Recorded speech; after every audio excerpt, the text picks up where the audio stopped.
Hi, welcome to Biologics once again and CSIR series 2020।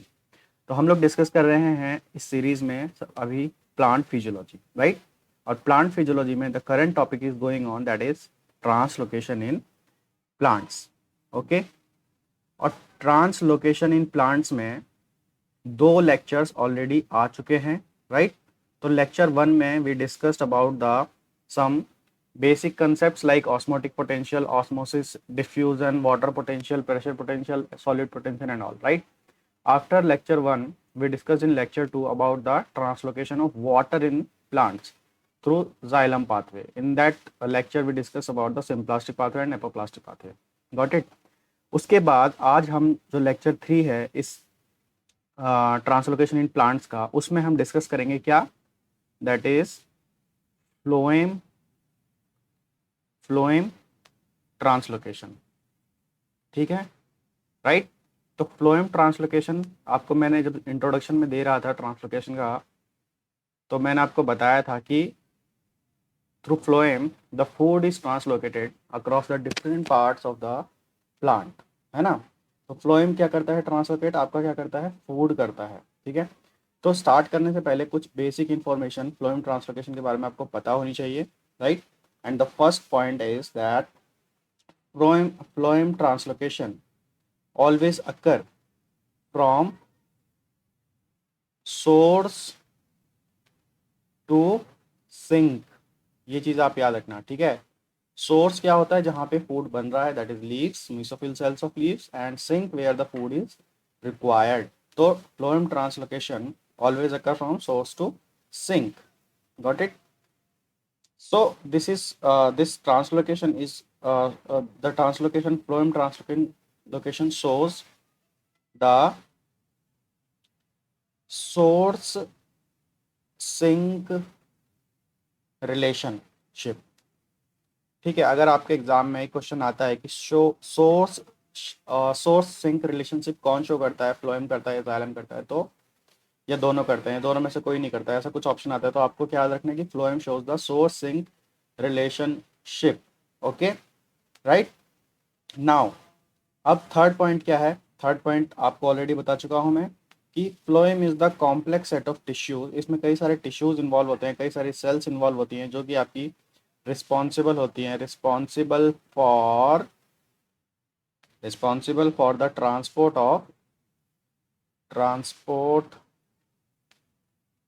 Of फोटोसिंथेट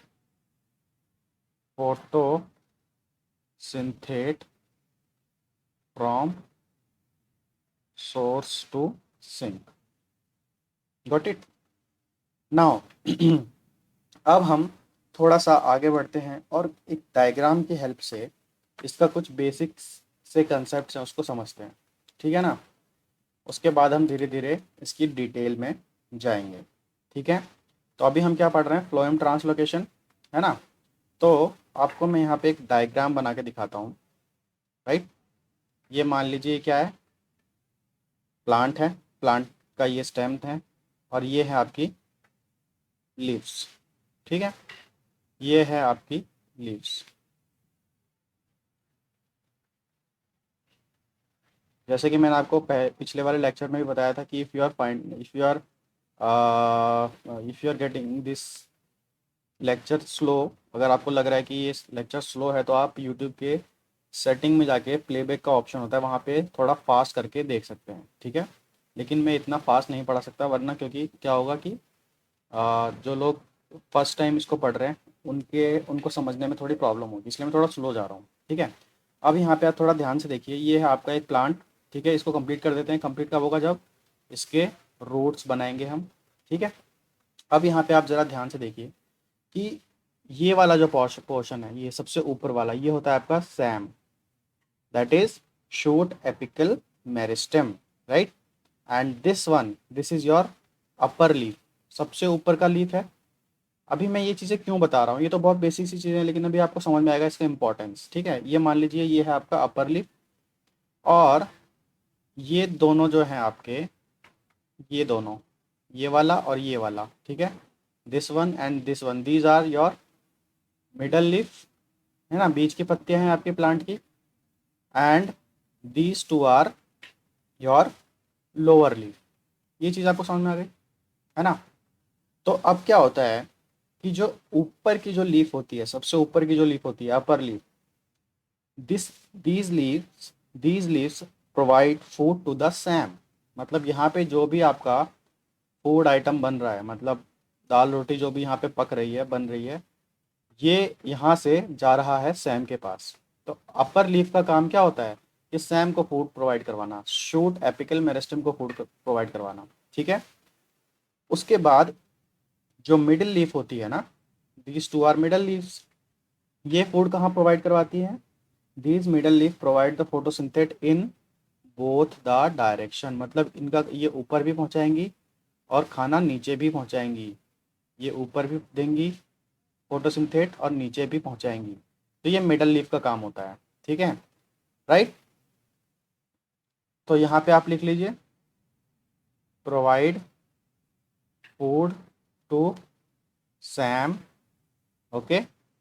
These middle leaves provide food in both direction, and the lower leaf किसको provide करेगी food? ये देखिए, ये है आपका यहाँ पे RAM, that is root apical meristem. तो जो लोअर लीफ है वो आपका फूड किसको प्रोवाइड करेगी? प्रोवाइड फूड टू रैम, ठीक है। यहाँ जो खाना बनेगा वो जाएगा नीचे रैम के पास, क्योंकि सबसे पहले कौन है? रैम के पास कौन है? ये नीचे वाली लीफ है ना। तो ये आपका बेसिक कंसेप्ट है, ये आपको ध्यान रखना है, राइट। इसीलिए मैंने आपको बोला था एक बात स्टार्टिंग के वीडियो में, जब हम समझ रहे थे कि कितने टाइप के ट्रांसलोकेशन होते हैं प्लांट्स में, और मैंने बताया था कि शॉर्ट डिस्टेंस ट्रांसलोकेशन होता है एंड लॉन्ग डिस्टेंस ट्रांसलोकेशन होता है। उसमें मैंने बताया था कि जो फ्लोएम होता है, फ्लोएम फ्लोएम ट्रांसलोकेट फूड, या phloem represent multi directional transport. ये चीज़ मैंने आपको बताई थी। अब आपको यहाँ से पूरा माजरा क्लियर हो गया होगा, है ना। तो अब चलते हैं आगे। अब हम थोड़ा और डिटेल में समझने के लिए तैयार हो चुके हैं, हमारे बेसिक कंसेप्ट बिल्कुल सेट हो चुके हैं, है ना। तो अब हम डिटेल्स में इनकी जा सकते हैं, ठीक है। अब यहाँ पे मैं आपको एक चीज़ इंपॉर्टेंट बताने जा रहा हूँ कि क्या होता है ना, कि ये जो सोर्स टू सिंक वाला जो रिलेशनशिप है ना, ये जो सोर्स और सिंक का जो रिलेशनशिप क्या होता है ना, एक समय के साथ बदल जाता है, ठीक है ना। जैसे कि एक गाना सुना होगा ना आपने, मौसम की तरह तुम भी बदल तो न जाओगे। तो वैसे ही कुछ सीन यहाँ पे बनता है कि जैसे मौसम बदलता है तो सोर्स भी बदल जाता है और सिंक भी बदल जाता है, ओके। तो यहाँ पे एक लाइन आप लिख सकते हैं कि depending on the age of the plant, depending on the age of plant, the source and sink get changed. मौसम के साथ साथ ये अपना रंग बदल लेते हैं। अब बताता हूँ कि कैसे होता है। चलिए मान लीजिए आपने गाजर गाजर या मूली की खेती कैसे होती है वो देखा होगा, है ना। कैसे इनकी खेती होती है, कैसे इनकी ग्रोथ होती है। तो देखो, ये है, मान लो कि ये है आपका ग्राउंड, ठीक है। दिस इज योर ग्राउंड, है ना। और आपको पता है कि जो गाजर, कैरेट या रेडिश वो कहाँ होती है? ग्राउंड के नीचे। तो मान लो कि आपका ये जो है आपका, ये यहाँ पे हो रहा है, ये है आपका क्या है? गाजर, ठीक है, दैट इज़ योर कैरेट, ठीक है। अभी क्या है कि ये है आपका वेजिटेटिव फेस में, वेजिटेटिव फेस में है, ठीक है। और इसके ऊपर जो होता है वो यहाँ पे आपका होता है क्या? इसके लीव्स होते हैं, ठीक है। यहाँ पे इसके लीव्स होते हैं, है ना। तो इस तरीके से इनकी क्या होती है, फार्मिंग होती है कैरेट की, ठीक है। मान लो जो ये कैरेट है आपका, इस तरीके से फार्मिंग होती है। तो अभी ये वाला जो स्टेज है, इसको मान लीजिए आप है आपका ये स्टेज 1, ठीक है, दैट इज वेजिटेटिव फेज। तो क्या होता है कि वेजिटेटिव फेज में क्या होता है ना, कि जो आपका सोर्स होता है वो होते हैं आपके लीव्स, ये होते हैं आपके सोर्स, ठीक है, जो कि है लीव, याद रखना। और सिंक होता है आपका ये, समझ में आ रहा है आपको। तो वेजिटेटिव फेज में क्या है, source is leaf is the source and the carrot that is your fruit is the sink. तो यहाँ पे आपका फोटोसिंथेसिस हो रहा है, फोटोसिंथेट बन रहा है और जा रहा है कहाँ, नीचे की तरफ, ठीक है। लेकिन क्या होता है कि जब मौसम बदलता है, मतलब अब जब ये रिप्रोडक्टिव फेज में एंटर करता है, समझ रहे हो, रिप्रोडक्टिव फेज में एंटर करता है, तो क्या होता है कि कहानी बदल जाती है। ये है आपका रिप्रोडक्टिव फेज, ठीक है। तो अब रिप्रोडक्टिव फेज में क्या होगा कि यहाँ पे आपकी जो लीव्स हैं, ये जो आपकी लीव्स हैं, ठीक है। तो अब क्या होगा कि सोर्स जो होगा ना आपका, वो हो जाएगा आपका ये, सोर्स हो जाएगा ये, ठीक है। और सिंक हो जाएगा आपका ये, समझ रहे हो। तो वेजिटेटिव फेज में जो भी आपके न्यूट्रिएंट्स स्टोर हुए थे कहाँ पे, कैरेट में, फ्रूट में, अब क्या होगा कि जब रिप्रोडक्टिव फेज में ये प्लांट आएगा, क्योंकि रिप्रोडक्टिव फेज में किसकी ज़रूरत पड़ती है, ज़रूरत पड़ती है भाई साहब यहाँ पे फ्लावरिंग की, है ना। रिप्रोडक्टिव फेज में फ्लावरिंग की ज़रूरत पड़ती है। तो इस फ्लावरिंग के लिए, रिप्रोडक्शन के लिए क्या होगा, अब ऊपर की तरफ ज़रूरत पड़ेगी न्यूट्रिएंट्स की। तो जो न्यूट्रिएंट्स यहाँ पे जमा हुए थे ना पहले, ठीक है, जो न्यूट्रिएंट्स यहाँ पे जमा हुए थे, अब क्या होगा, इनका ट्रांसलोकेशन होगा from source to sink site. और सोर्स हो गया अब आपका कैरेट और सिंक हो गया ये। तो सोर्स सिंक रिलेशनशिप क्या होती है आपकी, चेंज होती है depending on the age of the plant, या आपका मौसम अगर बदल गया तो, ठीक है। तो जैसे कि अब यहाँ पे इनके कुछ एग्जांपल्स है कि कौन कौन से ऐसे प्लांट्स होते हैं जिनमें ये चीज़ देखने को मिलती है। तो इसके एग्जांपल, जैसे कि एक तो आपको मैंने कैरेट बता ही दिया, कैरेट, ठीक है। दूसरा हो गया आपका रेडिश, ठीक है। फिर आपका देखने को मिलता है ये चीज़ शुगर केन में, ठीक है ना। तो क्या होता है कि फर्स्ट सीजन में, है ना, ये क्या है आपका, ये है आपका फर्स्ट सीजन, जब आप इनको लगाते हो। फर्स्ट सीजन में क्या होता है कि वेजिटेटिव फेस में क्या होता है कि जो आपका सिंक होता है वो आपका फ्रूट होता है, ठीक है। और सोर्स होती है आपकी लीफ, जहाँ पे फोटोसिंथेसिस होना होता है, ठीक है। सॉरी, सोर्स होता है आपका लीफ और सिंक होता है आपका कैरेट, ठीक है। लेकिन जैसे ही रिप्रोडक्शन फेज आता है, रिप्रोडक्टिव फेज में क्या आता है कि इसका जस्ट अपोजिट हो जाता है। तो ये चीज़ आपको यहाँ पे याद रखनी है, राइट। अब इसके आगे चलते हैं, है ना, और इनके बारे में कुछ इंपॉर्टेंट पॉइंट्स डिस्कस कर लेते हैं, ठीक है, कि किन किन चीज़ों का यहाँ पे इजीली ट्रांसलोकेशन होता है, किस टाइप के फोटोसिंथेट का इजीली ट्रांसलोकेशन होता है ना। तो देखो, पहली चीज़ कि जितने भी आपके ऑर्गेनिक सब्सटेंस होते हैं ना, ऑर्गेनिक सब्सटेंस, ठीक है, जितने भी आपके ऑर्गेनिक सब्सटेंस होते हैं वो इजीली ट्रांसपोर्ट होते हैं बाया फ्लोएम, ठीक है, because these organic substance are soluble in nature, water soluble in nature. तो ये आप नोट डाउन कर लेना, ठीक है।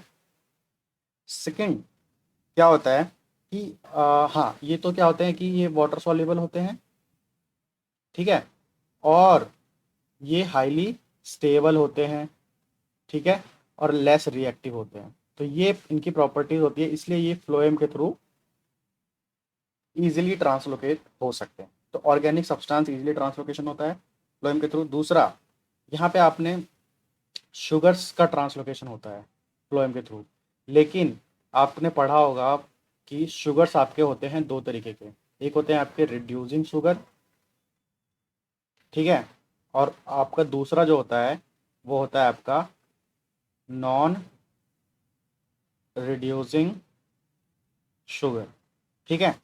तो यहाँ पे आपको ध्यान ये रखना है कि अगर आपके एग्जाम में क्वेश्चन पूछा जाता है कि दोनों में से कौन सा शुगर इजीली ट्रांसपोर्ट होता है, तो आपको याद रखना है कि जो आपका नॉन रिड्यूसिंग शुगर होता है, ठीक है, आपका जो ये नॉन रिड्यूसिंग शुगर है, these type of sugars are easily transported through the phloem, because ये जो नॉन रिड्यूसिंग शुगर होते हैं ना आपके, ये आपके होते हैं मोर स्टेबल,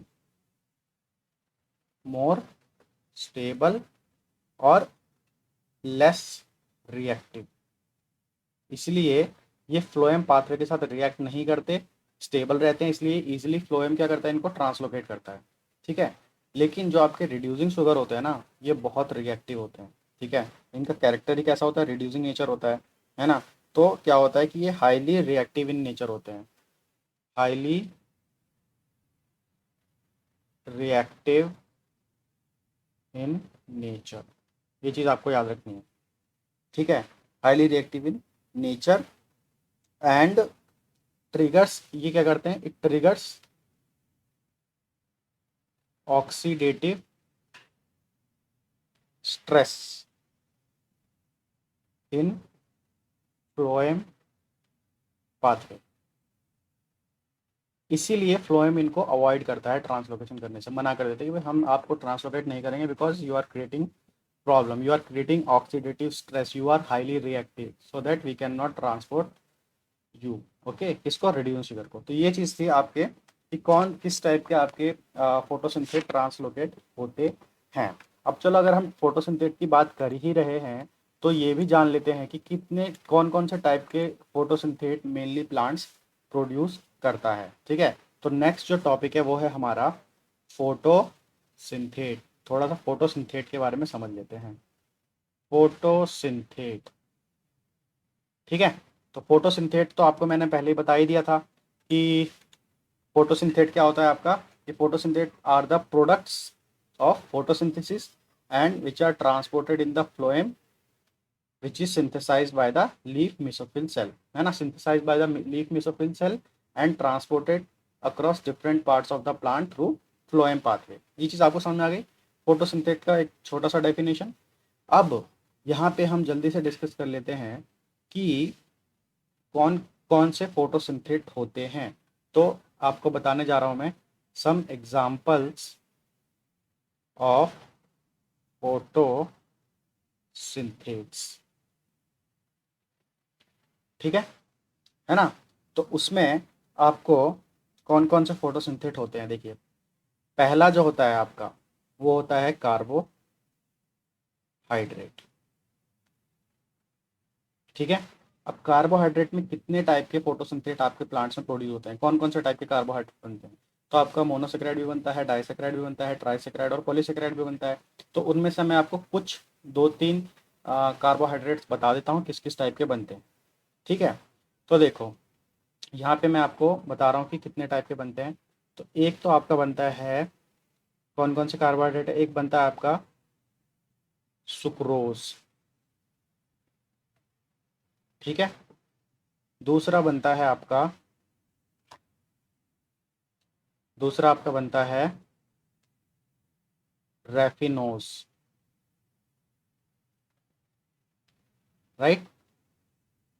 तीसरा जो बनता है वो आपका वो बनता है स्टेकायोस, स्टेकायोस, ओके। और जो चौथा बनता है वो बनता है आपका वर्बास्पोस, ठीक है। और भी बहुत सारे टाइप के कार्बोहाइड्रेट्स बनते हैं, बट मैं आपको बस बताना चाह रहा हूँ कि कितने, मतलब किस किस टाइप के आपके कार्बोहाइड्रेट्स बन सकते हैं और कैसे बनते हैं, ठीक है। तो आपको पता है कि जब सुक्रोज आपका बनता है, ठीक है, सुक्रोज जब आपका बनता है तो उसमें क्या क्या होता है, उसमें आपका होता है एक तो होता है आपका ग्लूकोज, ठीक है। और दूसरा होता है आपका, दूसरा क्या होता है आपका, होता है फ्रुक्टोज, ठीक है।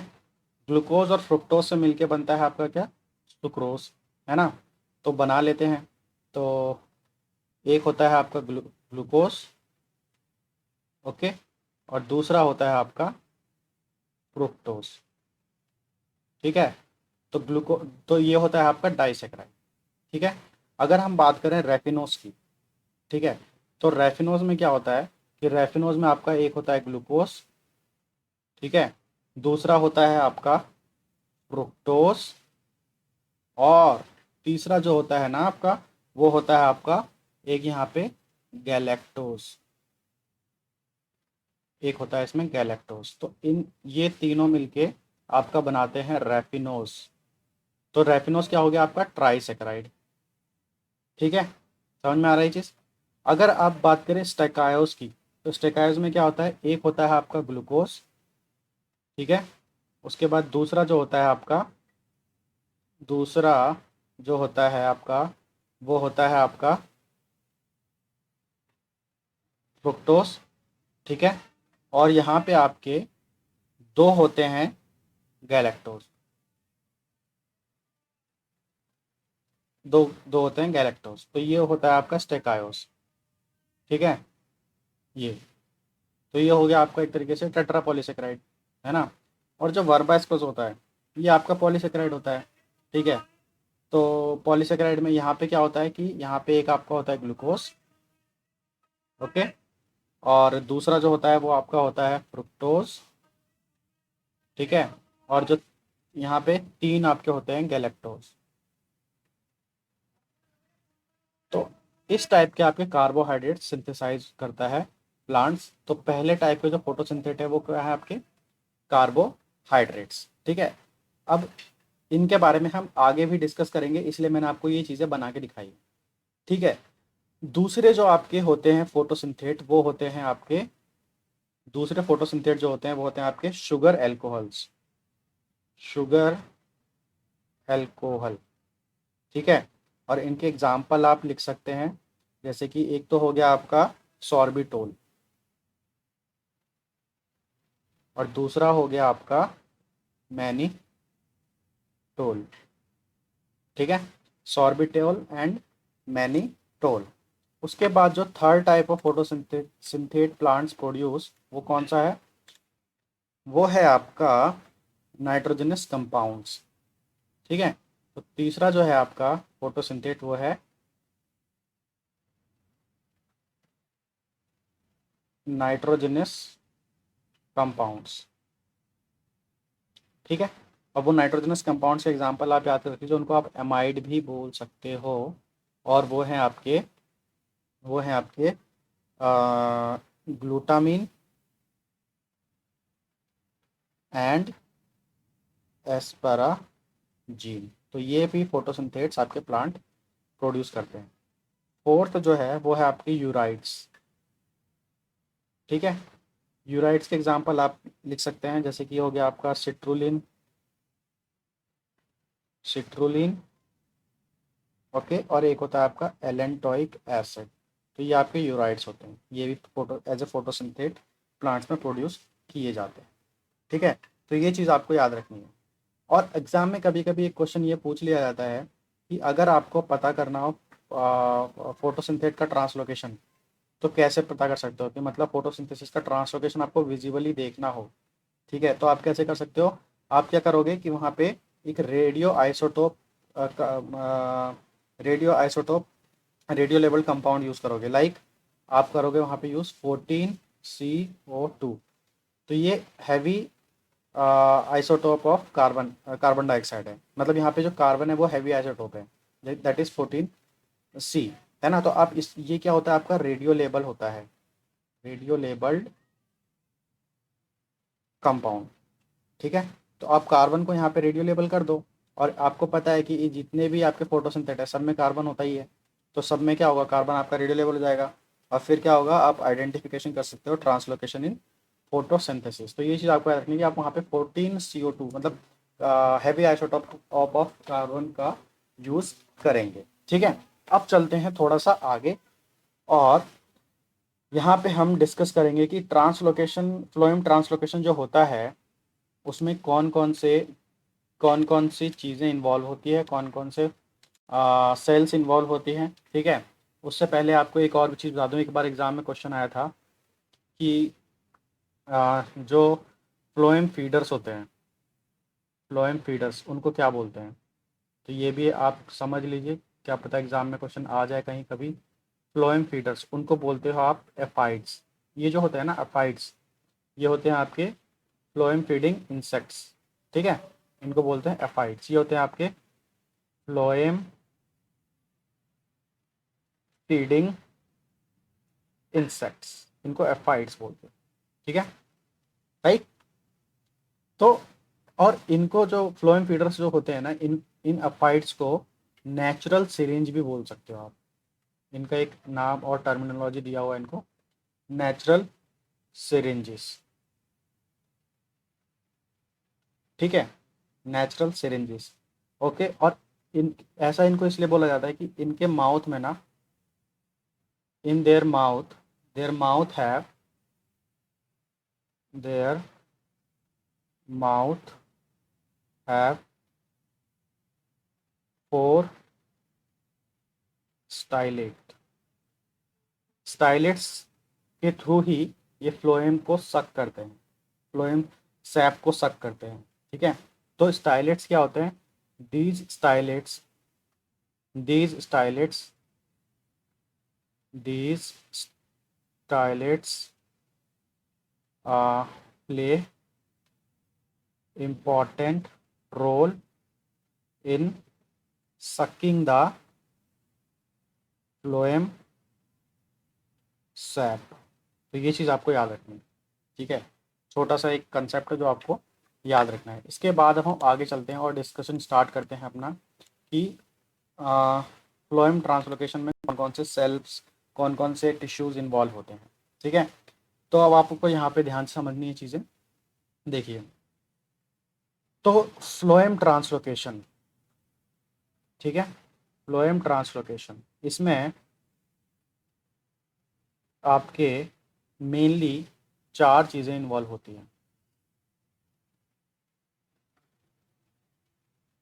1 2 3 4। ठीक है, तो पहली जो चीज़ है आपकी वो है आपका कि सीव एलिमेंट, सीव एलिमेंट। ठीक है, दूसरा जो है आपका, ये तो हो गया फर्स्ट। दूसरा जो है आपका वो है कंपेनियन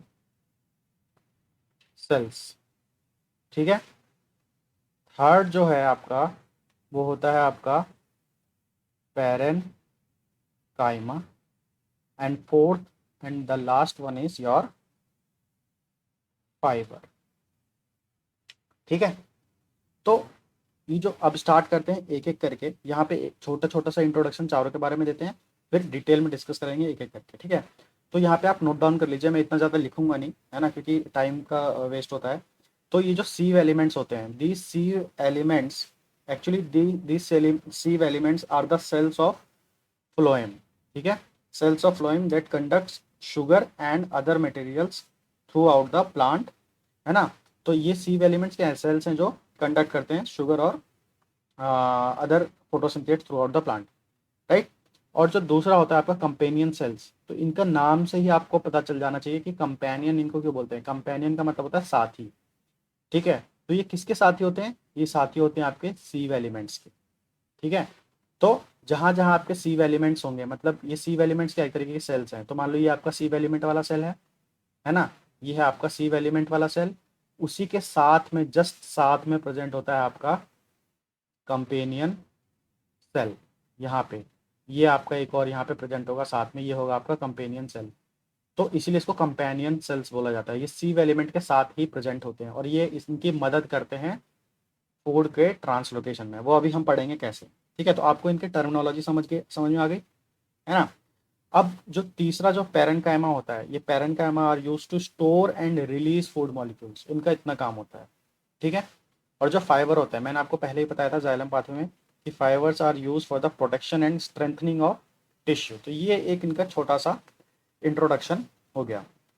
ठीक है, अब यहाँ पे मैं आपको एक चीज़ और बता दूं कि कभी कभी एग्जाम में पूछ ले जाता है। ठीक है ना, तो ध्यान से सुनिए, ये जो सीव एलिमेंट और कंपेनियन सेल्स हैं, ये दोनों क्या होते हैं ना, दोनों के दोनों सिंगल मेरिस्टेमेटिक मदर सेल से ही ओरिजिन हुए हैं, सीव एलिमेंट और कंपेनियन सेल। ठीक है, सिंगल मदर सेल, एक ही, मतलब एक ही इनका ओरिजिन है, सिंगल मदर सेल से ही दोनों के दोनों ओरिजिन हुए हैं। ठीक है, सीव एलिमेंट और कंपेनियन सेल्स, तो ये चीज़ आपको याद रखनी है। अब हम चलते हैं थोड़ा सा आगे, है ना। तो देखो, सबसे पहले हम बात करेंगे सीव एलिमेंट्स की। ठीक है, सीव एलिमेंट्स की। तो सीव एलिमेंट्स जो होते हैं आपके, वो मेनली आपके दो टाइप के होते हैं। ठीक है, दो टाइप के होते हैं। तो पहला जो होता है वो होता है आपका सीव सेल्स, और दूसरा जो होता है आपका वो होता है सीव ट्यूब्स। ठीक है ना। अब याद होगा आपको कि मैंने आपको जाइलम पाथवे में ट्रैकेट्स और वेजल्स के बारे में बताया था, और वहाँ पे ये बताया था कि vessels are more adapted for the water translocation, क्योंकि वो हाईली इवॉल्व है। तो वैसे ही सेम केस सीव सेल्स और सीव ट्यूब के बारे में भी है। ठीक है, तो जो आपका सीव सेल्स होता है ना, sieve cells are found in gymnosperms.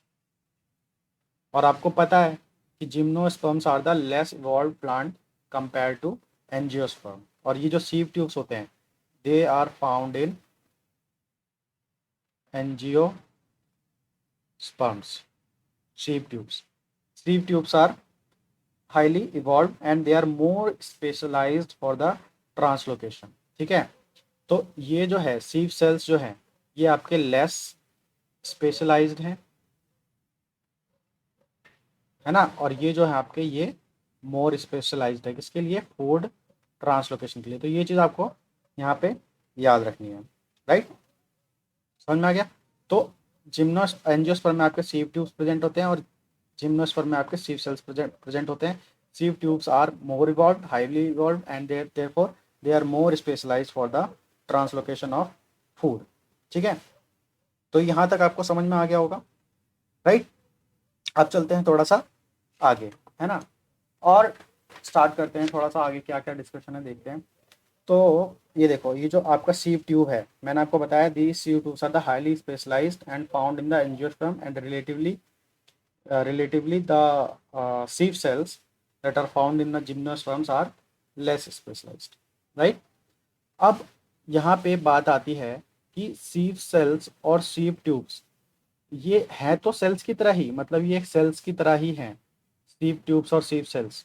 लेकिन इनमें ऐसा क्या है कि ये फूड ट्रांसलोकेशन में हेल्प करते हैं, बाकी सेल्स क्यों नहीं करती। क्योंकि ऐसा इसलिए होता है कि जो सीव एलिमेंट्स हैं, मतलब सीव एलिमेंट्स जो हैं, चाहे आप सीव ट्यूब की बात कर लो, चाहे सीव सेल्स की बात कर लो, उनके अंदर क्या होता है ना कि बहुत सारे सेल ऑर्गेनेल्स होते नहीं हैं। जैसे कि इनके अंदर माइटोकॉन्ड्रिया आपको देखने को नहीं मिलेगा, गोल्जी बॉडी देखने को नहीं मिलेगा, ठीक है, न्यूक्लियाई देखने को नहीं मिलेगा, टोनोप्लास्ट देखने को नहीं मिलेगा, माइक्रोट्यूबल देखने को नहीं मिलेगा। इसकी वजह से क्या होगा, इनके अंदर काफ़ी सारा स्पेस होता है।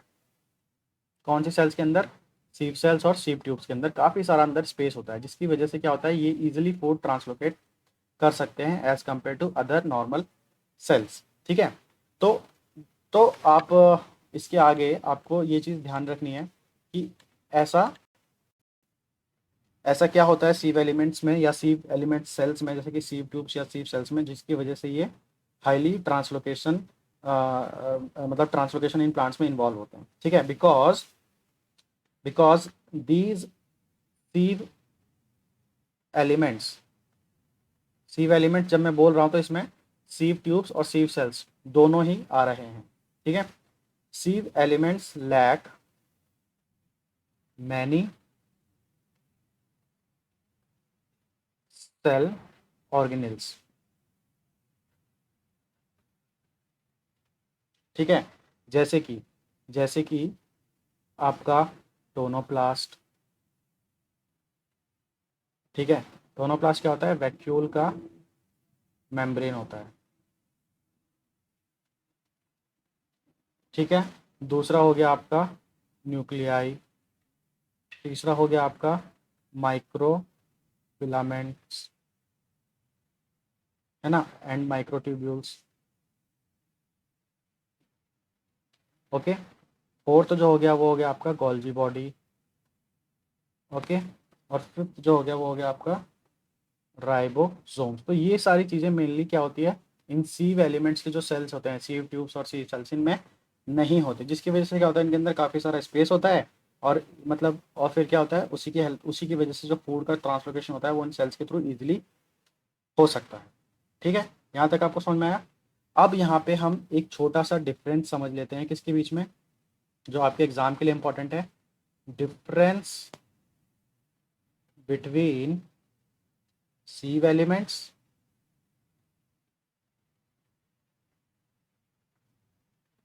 And tracheids and vessels. तो ट्रैकेट्स और वेजल्स होते हैं वो आपका जाइलम पाथवे में इन्वॉल्व होते हैं, और सीव एलिमेंट्स होते हैं आपके फ्लोएम पाथवे में इन्वॉल्व होते हैं। ठीक है, तो यहाँ पे आपको ध्यान रखना है कि जो आपके ट्रैकेट्स और वेजल्स होते हैं ना, सबसे पहले हम बात कर लेते हैं ट्रैकेट्स और वेजल्स की। ट्रैकेट्स एंड वेजल्स, तो ये जो होते हैं ये होते हैं आपके डेड सेल्स। समझ में आ रहा है, डेड सेल्स। ठीक है, और इनकी जो सेल वॉल होती है वो लिग्निफाइड होती है, लिग्निफाइड सेल वॉल। क्योंकि इनके सेल मतलब लिग्निफाइड का मतलब इनमें काफ़ी सारा लिग्निन होता है, और लिग्निन की वजह से इनको मिलता है वुडी अपीयरेंस, वुडी होता है ये नेचर में। ठीक है, लेकिन वहीं दूसरी तरफ आपके जो सीव एलिमेंट्स होते हैं,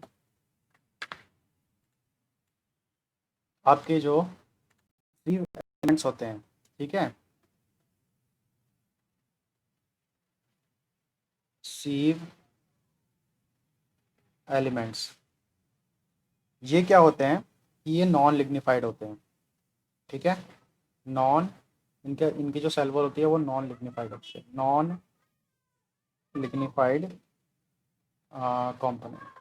ठीक है, तो ये चीज़ आपको याद रखनी है। तो ये तो छोटा सा बेसिक सा डिफरेंस ब्रैकेट्स वेजल्स के और सीव एलिमेंट्स के बीच में। तो ये आपका सीव एलिमेंट के बारे में हो गया। इसके बाद हम बात करेंगे कि इसकी नेक्स्ट क्या था, हमारा फ्लोएम ट्रांसलोकेशन में जो इन्वॉल्व है वो है आपका कंपेनियन सेल्स। ठीक है, तो मैं आपको यहाँ पे कंपेनियन सेल्स के बारे में बताता हूँ, ध्यान से समझना। कंपेनियन सेल्स, तो कंपेनियन सेल्स का मैं छोटा सा इंट्रोडक्शन आपको ऑलरेडी दे चुका हूँ, वहाँ से आपको समझ में आ गया होगा कि कंपेनियन सेल्स का मतलब होता क्या है एक्चुअल में, है ना। तो देखो, एक जल्दी से समझ लेते हैं इस कंसेप्ट को। मान लो कि आपको पता ही है कि फोटोसिंथेसिस कहाँ पे होता है, ये होता है आपका मिसोफिल सेल में, है ना। तो मान लो कि ये है आपका मिसोफिल सेल। ठीक है, मिसोफिल सेल हो गया आपका। कहीं कहीं पे आपका किसी किसी प्लांट्स में बंडल सीड सेल भी फोटोसिंथेसिस में इन्वॉल्व होती है, जैसे C4 प्लांट में। तो मान लो अगर बंडल सीड सेल भी है तो मिसोफिल सेल के साइड में बंडल सीड सेल, तो this is your mesophyll cell, this is your bundle sheath cell. Okay, तो आपका जो प्रोडक्ट फोटोसिंथेसिस बन रहा है वो आपका बन रहा है मिसोफिल सेल में या बंडल शीथ सेल में, यहाँ पे बन रहा है। तो ये आपके हो गए क्या, सोर्स, है ना, या प्रोड्यूसिंग साइट। ठीक है, उसके बाद आपका ये जो फूड है ना, ये जाना है आपका कहाँ पे, जाइलम सॉरी फ्लोएम में, फ्लोएम पाथवे में। तो मान लो ये है आपका फ्लोएम पाथवे। ठीक है, और फ्लोएम पाथवे में आपके ये है आपके सीव एलिमेंट्स, सीव सेल्स या सीव ट्यूब्स, जैसा जिस टाइप का आपका प्लांट है। तो ये है आपके सीव एलिमेंट्स ऑफ फ्लोएम पाथवे। ठीक है, ये है आपके सीव एलिमेंट्स, ये और ये, जैसे कि आप देख रहे हैं इसमें काफ़ी सारा स्पेस है क्योंकि इनमें बहुत सारे सेल ऑर्गेनल्स नहीं है। तो यहाँ पे मीसोफिल सेल या बंडल सीड सेल से फूड को कौन पहुंचाता है सीव एलिमेंट्स तक, यहीं पे रोल आता है आपका किसका, कंपेनियन सेल्स का। ठीक है, तो बंडल सीड सेल अगर प्रेजेंट है, नहीं है तो मीसोफिल सेल, इनके बीच में मतलब प्रोड्यूसिंग सेल्स और सीव एलिमेंट्स के बीच में जो प्रेजेंट होता है वो आपका होता है कंपेनियन सेल्स। समझ रहे हो, इसके यही हेल्प करता है आपका फूड को फ्लोएम तक पहुंचने में। ठीक है, अब समझ में आ रहा है। और कंपेनियन सेल्स क्यों, क्योंकि ये साथ ही किसका है, बंडल सीड सेल का या मिसोफिल सेल का, क्योंकि ये इनके साथ ही होता है। ठीक है, अब देखो यहाँ पे अगर आपको ये चीज़ समझ में आ गई होगी, तो अब आपको ये चीज़ समझ में आ गई होगी, companion cells play important role in transport of photosynthate from producing cells to sieve elements. ठीक है, अब इसके बाद मैं आपको बता दूं कि ये जो कंपेनियन सेल्स होते हैं ना, ये होते हैं आपके मेनली कितने टाइप के, 3 टाइप के। तो जो पहला होता है वो होता है आपका, पहला जो होता है वो होता है आपका ऑर्डिनरी कंपेनियन सेल्स। ठीक है, दूसरा जो होता है वो होता है आपका ट्रांसफर कंपेनियन सेल्स। ठीक है, और जो थर्ड होता है वो होता है आपका इंटरमीडियरी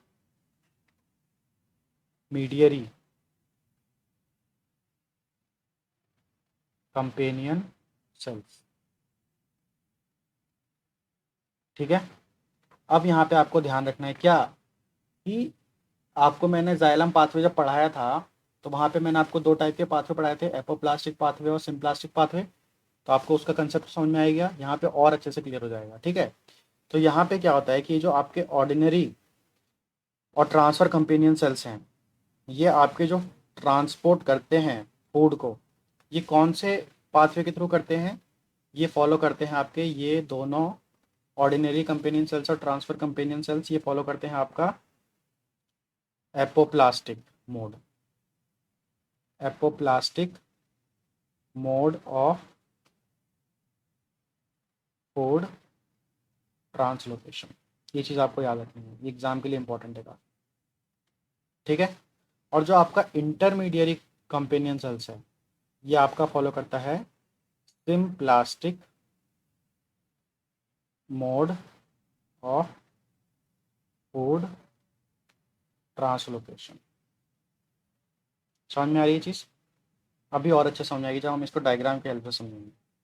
ठीक है, तो आप अपनी कॉपी में नोट कर सकते हैं that ordinary companion cells and transfer companion cells are found in plants that has apoplastic mode of transport of sugar from mesophyll cells to sieve elements, right? यहाँ तक समझ में आया है ना। और जो इंटरमीडियरी कंपेनियन सेल्स हैं, these cells function in symplastic transport of sugar from mesophyll cells to sieve elements in plants। ठीक है, और समझ रहे हो, तो जिन प्लांट्स में आपका एपोप्लास्टिक मोड नहीं होता, वहाँ पे आपका इंटरमीडियरी कंपेनियन सेल्स होता है, वो फॉलो करता है सिम्प्लास्टिक मोड ऑफ ट्रांसपोर्ट। ठीक है, तो अब हम समझेंगे कि आपका एपोप्लास्टिक मोड ऑफ ट्रांसलोकेशन कैसे होता है और सिम्प्लास्टिक मोड ऑफ ट्रांसलोकेशन कैसे होता है। ठीक है, तो वो आ जाता है आपका फ्लोएम लोडिंग में। और ये जो मैं 2 चीज़ें आपको बताने जा रहा हूँ, ये आपके लिए काफ़ी इंपॉर्टेंट है एग्जाम के पॉइंट से। तो ये कई बार एग्जाम में क्वेश्चन यहाँ से पूछे जा चुके हैं। ठीक है, तो टॉपिक है आपका next, that is phloem loading. ठीक है, phloem loading is categorised into 2 सब class. First is your apoplastic and second one is your symplastic. ठीक है, तो सबसे पहले हम डिस्कस करेंगे एपोप्लास्टिक, और आपको बता दूं कि ये चीज़ तो आपके लिए बहुत ज़्यादा इंपॉर्टेंट है, इसको अच्छे से ध्यान से समझना। ठीक है, तो पहले जो हम समझने जा रहे हैं वो है आपका एपोप्लास्टिक, थोड़ा डार्क कलर हो गया ये, वो है आपका एपोप्लास्टिक मोड। ठीक है, अब यहाँ पे आप थोड़ा ध्यान से समझना, डायग्राम की हेल्प से हम लोग समझेंगे और बहुत अच्छे से समझ में आएगा, आई गारंटी। ठीक है, देखो, अब आपको बेसिक इंट्रोडक्शन तो मैंने दे ही दिया था, कंपेनियन सेल्स और मेसोफिल सेल्स के थ्रू कैसे फूड फ्लोएम तक पहुंचता है, बस आपको उसी को आपको यहाँ पे डिटेल में समझना है। ठीक है, तो अब यहाँ पे हम डायग्राम बनाने जा रहे हैं। ये देखो, ये है आपका, मान लो मेसोफिल सेल। ठीक है, ये है आपका मेसोफिल सेल। उसके बाद आपका आता है यहाँ पे bundle sheath cell.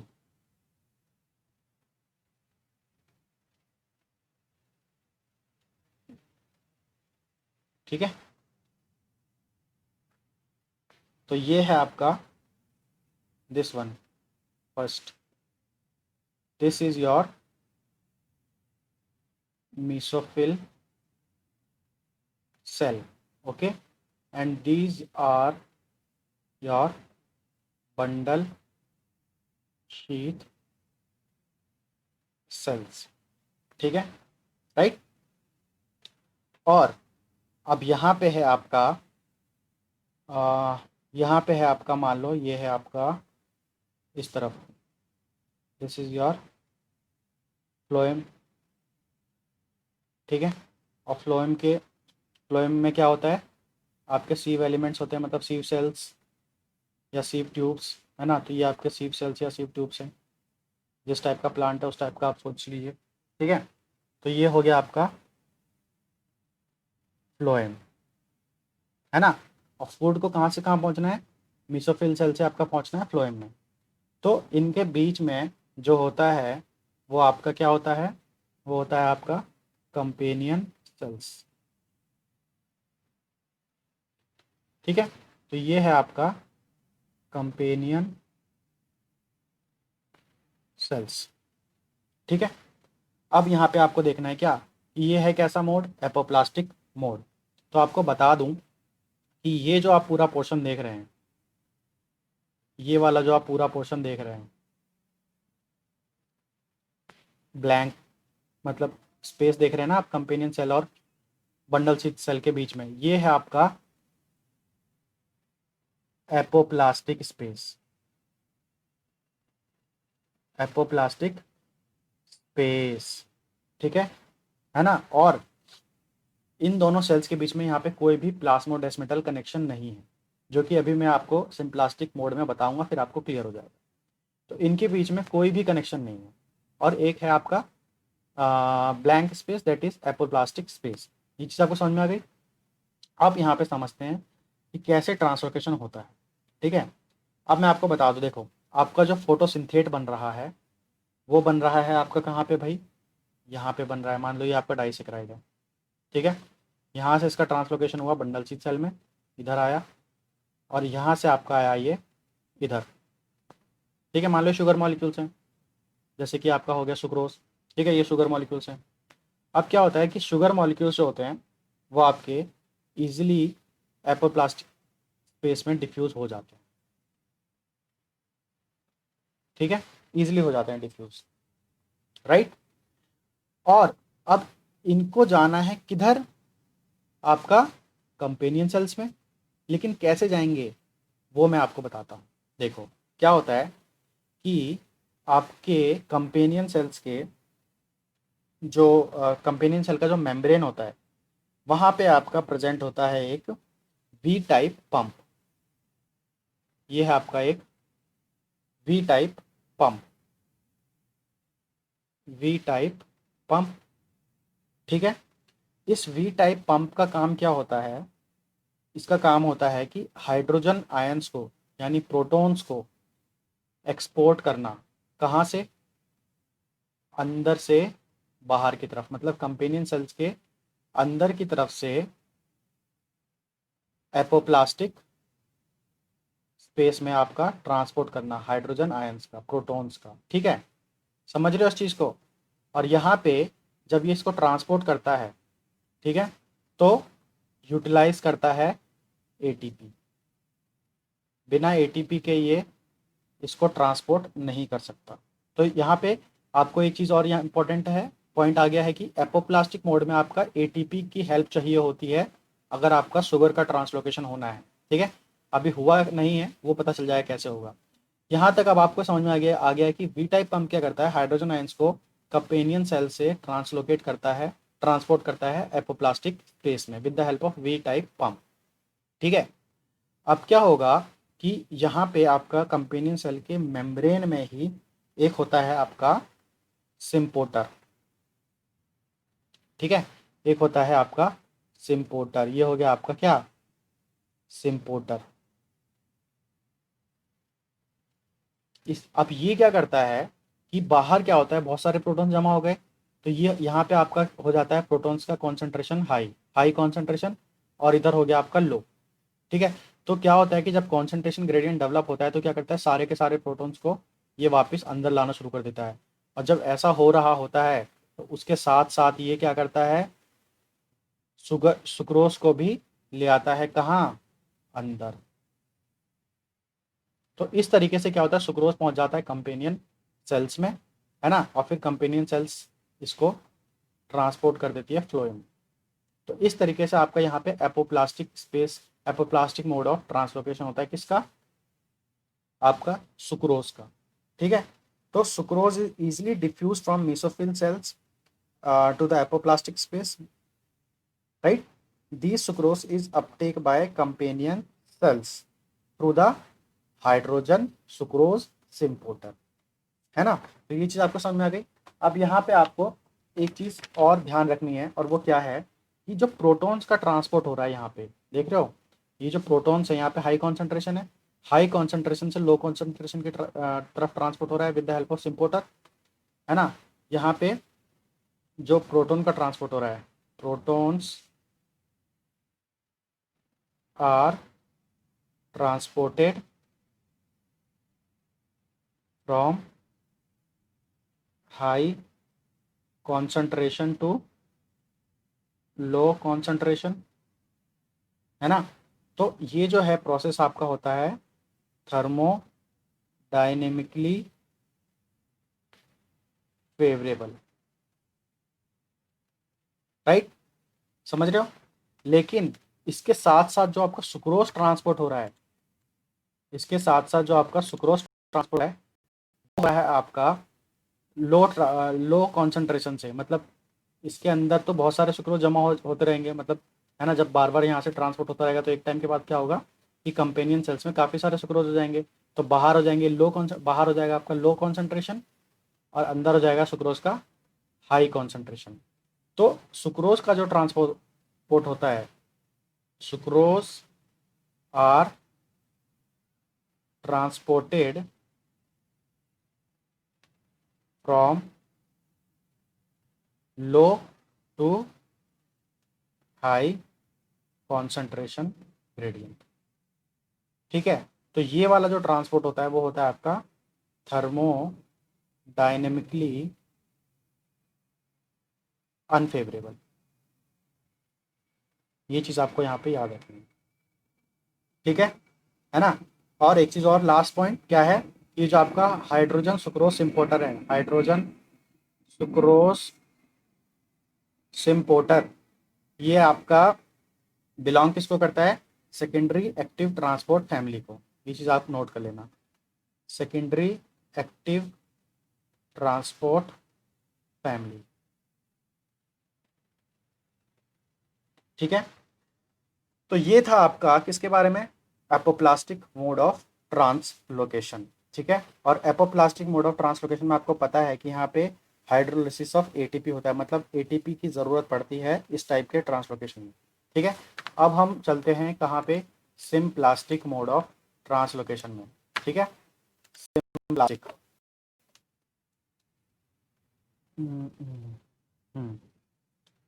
Second is symplastic mode of translocation. ठीक है। यहाँ पे देखो, इसके कुछ इंपॉर्टेंट पॉइंट्स हैं वो आप समझ लो, कि जो सिम्प्लास्टिक मोड होता है ना, ये सिंपल होता है as compare to apoplastic mode. ठीक है। और based on diffusion mechanism, simple diffusion mechanism होता है यहाँ पे, simple pathway as compare to apoplastic mode, compare to apoplastic mode. ठीक है। क्योंकि यहाँ पे आपका होता है सिंपल डिफ्यूजन, जो कि अभी हम डायग्राम की हेल्प से समझ लेंगे, सिंपल डिफ्यूजन। ठीक है। और सबसे इम्पॉर्टेंट पॉइंट, यहाँ पे एटीपी की रिक्वायरमेंट नहीं है, no ATP is required, got it, in this process, है ना। तो ये कैसा हो गया आपका, एनर्जी इंडिपेंडेंट प्रोसेस, और जो एपोप्लास्टिक मोड था वो आपका एनर्जी डिपेंडेंट प्रोसेस था। तो ये छोटे छोटे जो बेसिक डिफरेंस होते हैं ना, यही आपके एग्जाम के लिए होते हैं क्या, खास और इम्पोर्टेंट। ठीक है। अब चलते हैं, हम इसको डायग्राम की हेल्प से समझते हैं, और इसका डायग्राम इतना इंटरेस्टिंग है, मज़ेदार है, आपको बहुत मज़ा आएगा। ठीक है। ये कुछ अलग तरीके का है ना, बहुत इंटरेस्टिंग बात है। ठीक है। अब देखो क्या होता है कि यहाँ पे वही सारी चीज़ें हैं, जैसे कि सबसे पहले हम ड्रॉ करते हैं आपका मीसोफिल सेल्स। ठीक है, ये हो गया आपका मीसोफिल सेल। ठीक है। ओके। उसके बाद आपका यहाँ पे आएगा बंडल शीट सेल्स।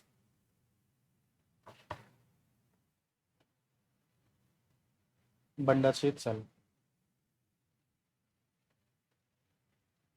ओके। और बंडल शीट सेल के बाद आपका यहाँ पे देखो, मेनली आपका कहाँ जाना है फूड को, फ्लोएम के पास। ये चीज़ें मैंने आपको पहले ही बताई थी, है ना। तो ये तो आ गया आपका फ्लोएम। फ्लोएम में ये हो गया आपका सीव एलिमेंट्स, सीव सेल्स या सीव ट्यूब्स। ठीक है। अब आपने एपोप्लास्टिक मोड में देखा था कि बंडल शीट सेल में ये है आपका, टर्म दे देते हैं, ये है आपका बंडल शीट सेल्स, है ना, और ये है आपका मीसोफिल सेल। तो आपने एपोप्लास्टिक मोड में देखा था कि बंडल शीट सेल के बीच में, ठीक है, जैसे यहाँ पे बनाई गई, ये आपका बंडल शीट सेल है ना, और कंपेनियन सेल आपको पता है कि कहाँ पे होता है प्रेजेंट, वो होता है आपका बंडल शीट सेल और फ्लोएम के जस्ट मिडिल में, in between the phloem and bundle sheath cell. तो आपने एपोप्लास्टिक मोड में देखा था कि इनके बीच में कोई भी कनेक्शन नहीं था। ठीक है। लेकिन यहाँ पे ऐसा नहीं है। यहाँ पे क्या होता है कि बंडल शीट सेल और आपका कंपेनियन सेल, ये दोनों एक दूसरे से लिंक्ड होते हैं। ठीक है। किसकी हेल्प से, ये आपका किसकी हेल्प से, ये हो, यहाँ पे आपका प्रेजेंट होता है कुछ प्लाज्मोडेस्मेटल कनेक्शन। ये देखो, समझ रहे हो, एपोप्लास्टिक मोड में इनमें कोई भी कनेक्शन नहीं था, लेकिन यहाँ पे they are connected with the help of plasmodesmata. तो यहाँ पे क्या बन रहा है, ये आपका प्लाज्मोडेस्मेटा, है ना। और वहाँ पे एपोप्लास्टिक मोड में क्या था, यहाँ पे एपोप्लास्टिक स्पेस था, बिल्कुल ब्लैंक स्पेस था, खाली स्पेस था दोनों के बीच में। ठीक है। तो ये वाली जो कंपेनियन सेल है, ये है आपकी इंटरमीडियरी कंपेनियन सेल। वहाँ पे या तो ऑर्डिनरी कंपेनियन सेल या transfer companion cell apoplastic mode में। लेकिन ये हम क्या पढ़ रहे हैं, सिम्प्लास्टिक मोड ऑफ ट्रांसपोर्ट। अब आपको बेसिक डिफरेंस दोनों में समझ में आ रहा होगा, है ना। अब हम समझते हैं कि भाई कैसे यहाँ पे ट्रांसलोकेशन होता है। ठीक है। From mesophyll cells to bundle sheath cell and from bundle sheath cells to आपका इंटरमीडियरी कंपेनियन सेल्स। ठीक है। चलिए देखो अब, एक मिनट, यहाँ पे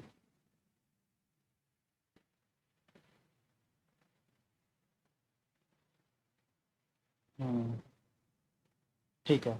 तो यहाँ पे क्या होता है कि आपका जो फोटोसिंथेट बन रहा है, फोटोसिंथेट आपका कहाँ बना, मीसोफिल सेल में। यहाँ पे बन रहा है मीसोफिल सेल में फोटोसिंथेट, है ना। और मीसोफिल सेल से आपका ट्रांसपोर्ट हो रहा है बंडल शीथ सेल में। ठीक है ना, बंडल शीथ सेल में। ठीक, यहाँ तक समझ में आया। और बंडल शीथ सेल में जब ये आएगा, ठीक है, बंडल शीथ सेल में जब ये यहाँ पे आ गया, उसके बाद जो ये ट्रांसपोर्ट हुआ आपका कंपेनियन सेल में। ठीक है, कंपेनियन सेल में। अब क्या होता है कि इसके आगे एक चीज़ मैं आपको यहाँ पे बता दूँ कि यहाँ पे भी आपका, इसके आगे भी ये जो इंटरमीडियरी कंपेनियन सेल्स होते हैं, ये आगे भी प्लाज्मोडेस्मेटल कनेक्शन से जुड़े हुए होते हैं सेल्स से। ठीक है, ऐसे जुड़े हुए होते हैं, राइट। लेकिन क्या होता है यहाँ पे, ये जो है बहुत ही क्रिटिकल पॉइंट है, यहाँ पे आपको थोड़ा ध्यान से समझना है।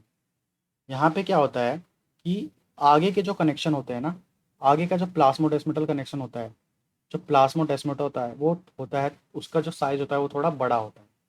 ठीक है, यहाँ पे देखो, ये जो स्पेस आपको मिल दिख रहा है प्लाज्मोडेस्मेटल कनेक्शन, इनका साइज और आप इनका साइज कंपेयर करो, ये साइज काफ़ी थिक है, मतलब यहाँ पे जो थिकनेस है काफ़ी ज़्यादा है, लेकिन यहाँ पे काफ़ी कम है। अभी आपको इसका कंसेप्ट समझ में आएगा। ठीक है, अब क्या होता है कि जब मेसोफिल सेल से फोटोसिंथेट आपके पहुँचते हैं इंटरमीडियरी कंपेनियन सेल्स में, तो क्या होता है कि आपके इंटरमीडियरी कंपेनियन सेल्स में लोकेटेड होते हैं आपके बहुत सारे सिंथेटेज। ये है आपके सिंथेटेज, सिंथेटेज। और सिंथेटेज क्या होते हैं? आपके एंजाइम होते हैं। और उन एंजाइम का क्या काम क्या होता है? सिंथेसिस करना होता है। क्या सिंथेसिस करना? वो जो आपके मोनोसेक्राइड या डाइसेक्राइड मिसोफिल सेल से आए हैं आपके इंटरमीडिएट कंपेनियन सेल्स में, वो क्या करते हैं यहाँ पे, उन डाइसेक्राइड मोनोसेक्राइड को यूज़ करके बना देते हैं पॉलीसेक्राइड। समझ रहे हो इस चीज़ को? ये काफ़ी इंपॉर्टेंट चीज़ है। ये बना दिया आपने उनका पॉलीसेक्राइड। ठीक है, ऐसे करके पॉलीसेक्राइड बन जाता है। तो अब ये बन जाता है, उसके बाद क्या होता है कि अब आप देखो ध्यान से कि ये इसके पीछे वापस नहीं जा सकता। क्यों? क्योंकि इसका साइज आपका प्लाज्मोडेस्माटा का छोटा है। अब इनके पास ऑप्शन क्या होता है? सिर्फ आगे जाने का। क्यों? क्योंकि ये जो साइज है इसका, ये जो साइज है ये बड़ा है, ठीक है। ठीक है, तो अब ये सिर्फ आगे ही जाएंगे। ठीक है, ऐसा इसलिए हुआ क्योंकि इंटरमीडिएरी कंपेनियन सेल्स में आपके सिंथेटेज प्रेजेंट थे। वहाँ पे जो आपके डाइसेक्राइड या मोनोसेक्राइड आए उन सबको उन्होंने क्या कर दिया? पॉलीसेक्राइड बना दिया। अब पॉलीसेक्राइड आपके आगे ही फॉरवर्ड डायरेक्शन में ही मूव करेंगे और जाएंगे आपके फ्लोएम के पास। पीछे जाने का कोई ऑप्शन नहीं है। तो इस तरीके से इनका एक तरीके से डिफ्यूजन आगे होता चला जाता है, सिंपल तरीके से, है ना। तो यहाँ पे इसलिए अब देखो, यहाँ पे कोई भी एपोप्लास्टिक स्पेस का यूज़ नहीं हो रहा। यहाँ पे सेल्स के थ्रू होते हुए फ्लोएम तक पहुँच रहा है, इसलिए इसको बोलते हैं सिम्प्लास्टिक मोड ऑफ ट्रांसलोकेशन। ठीक है, राइट। तो आपको यहाँ पे मैं बता दूं कि ये जो देखो, ये जो आपका प्लाज्मोडेस्माटा है, ये वाला, ये है आपका स्मॉलर स्मॉलर स्मॉलर प्लाज्मोडेस्माटल कनेक्शन। लेकिन ये जो प्लाज्मोडेस्माटा है, ये है आपका लार्जर प्लाज्मोडेस्माटल कनेक्शन, और यही बहुत क्रिटिकल है आपके ट्रांसलोकेशन के लिए शुगर के। ठीक है, तो ये चीज़ आपको याद रखनी है कि symplastic mode of apoplastic mode में क्या बेसिक डिफरेंस होता है और किस तरीके से आपका ट्रांसपोर्ट होता है। ठीक है, तो in an intermediary companion cells that are present in symplastic mode of translocation have synthetase that maintain the diffusion gradient because they are larger in size, they are not able to diffuse back. What the sugar molecules, the polysaccharide molecules that are formed in intermediary companion cells are not able to diffuse back, okay, into the mesophyll cells and always go in the forward direction. ये चीज, ये important point आपके लिए काफी। ठीक है, समझ में आ रहा है? ओके। और एंड ऑल द सिंथेटेज, जितने भी सिंथेटेज हैं वो प्रेफरेंशियली लोकेटेड होते हैं आपके इंटरमीडियरी कॉम्प्लेक्स में ही, इंटरमीडियरी कंपेनियन सेल्स में ही। ठीक है, तो ये इंपॉर्टेंट चीज़ थी आपके इसके बारे में, हाँ, सिम्प्लास्टिक मोड ऑफ ट्रांसलोकेशन के बारे में। तो ये था आपका सिम्प्लास्टिक मोड ऑफ ट्रांसलोकेशन। तो आपका ट्रांसलोकेशन ऑलमोस्ट पूरा खत्म हो गया है CSIR के अकॉर्डिंग, है ना। और यहाँ से ही आपके क्वेश्चन पूछे जाएंगे। आप चाहे तो प्रीवियस ईयर के क्वेश्चन देखिए, और आपको कितने क्वेश्चन मिल रहे हैं, नहीं मिल रहे, ऐसा बहुत कम होने के चांसेस हैं, क्योंकि मैंने कवर करने का पूरा कोशिश किया है। ठीक है, एक आध क्वेश्चन अगर आउट ऑफ बॉक्स आते हैं तो आप उनको देख लीजिए कि कैसे सॉल्व होंगे। बाकी आपके 95% क्वेश्चन इन एरिया से आपके सॉल्व हो जाएंगे। ठीक है, तो आज आपका ट्रांसलोकेशन इन प्लांट्स कवर हो गया है।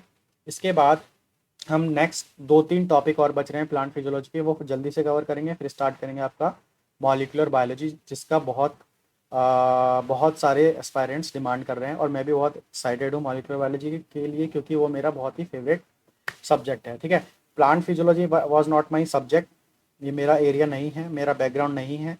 इसलिए अगर आपको कुछ थोड़ी बहुत कमी लग रही हो मेरे एक्सप्लेनेशन में, तो वो जाहिर है, क्योंकि ये मेरा फील्ड नहीं है। But that too I was trying to help you, है ना। मैं जितना हो सकता था मुझसे प्लांट फिजियोलॉजी में उतना कवर करने की कोशिश कर रहा हूँ, है ना। और इतना मैंने कवर कर दिया है कि आपके काफ़ी सारे क्वेश्चन सॉल्व हो जाएंगे। ठीक है, तो प्लांट फिजियोलॉजी में अगर कोई भी आपको कमी लगती है तो I am really sorry, but इसका पूरा कंपनसेट करने की कोशिश करूंगा मैं मॉलिकुलर बायोलॉजी में, और जो कि मैंने बायोकेमिस्ट्री आपको अच्छे से पढ़ाई है। ठीक है, तो yes, plant physiology is not my topic, this is very weak area for me. चलिए, तो अब हम इसके बाद देखते हैं कि कौन सा टॉपिक स्टार्ट करते हैं प्लांट फिजियोलॉजी का। मोस्ट प्रोबेबली आपका बचा हुआ है एक तो सेंसरी फोटोबायोलॉजी बचा हुआ है, और एक स्ट्रेस फिजियोलॉजी बचा हुआ है। ठीक है, और एक नाइट्रोजन फिक्सेशन वगैरह बचा हुआ है। तो ये 2-3 चीज़ें बची हैं, उसको मैं जल्दी से स्टार्ट करूँगा। ठीक है, बाकी आप पीछे की जितनी भी वीडियोज़ हैं सारी कंप्लीट करके रखिए, फटाफट देख लीजिए और अपने आप को अच्छे से प्रिपेयर करते रहिए। जितना भी जितना टॉपिक मैं कवर करने कर सकता हूँ एग्ज़ाम से पहले, मैं पूरी कोशिश करूँगा कवर करने की। ठीक है, तब तक आप पढ़ते रहिए, ख्याल रखिए, मिलते हैं नेक्स्ट वीडियो में। तब तक के लिए थैंक यू सो मच।